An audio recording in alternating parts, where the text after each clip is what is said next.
علیہ السلام جا رہے تھے دور پر اللہ سے بات کرنے کے لیے. ایک خاتون نے کہا میرے بارے میں ذرا اللہ سے پوچھے بچے ہوں گے نہیں ہوں گے؟ کہا اللہ سے پوچھا نہیں ہوں گے.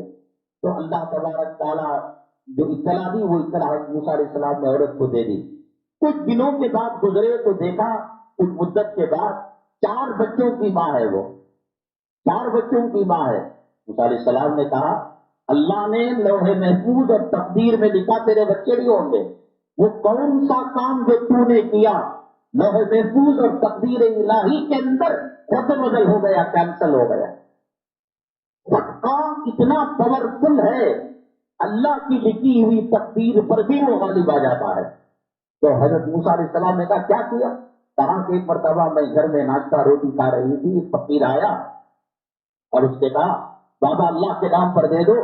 اور وہ اتنا صاحب کشف تھا کہ جتنی روٹیاں دو گی اتنی اولاد تمہیں پیدا ہوگی.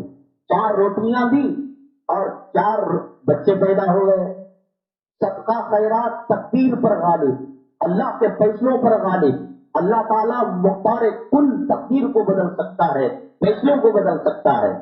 اس کے بعد حضرت موسیٰ علیہ السلام نے کہا اللہ تیری تقدیر تیرے لوح محفوظ اور تیرے ارادے اور تیری منشا 4 روٹیوں میں بدل دی. حضرت اللہ نے کہا موسیٰ تو روٹیوں کو دیکھ رہا ہے, لینے والے کو نہیں دیکھا کیسا ہے؟ کہا کہ معلوم نہیں. کہا ایک کام کر, ایک طبق کے اندر ایک چھری رکھ اور چھری رکھ کر پورے علاقوں میں پھر گھومتا پھر کہنا اللہ نے گوشت مانگا ہے.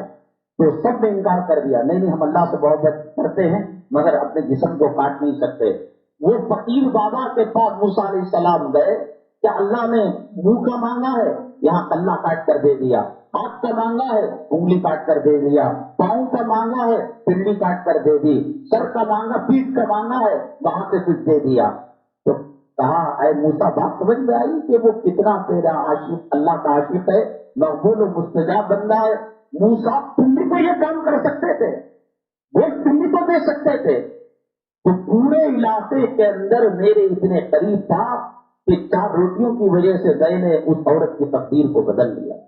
صدقہ خوب کرو, خیرات خوب کرو, اپنی حیثیت کے مطابق غریبوں کو کھلاؤ پلاؤ. حدیث میں آتا ہے کہ ایک کھجور کا دانہ اللہ تبارک تعالیٰ جہنم کو, آگ کو بجھا دیتے ہیں.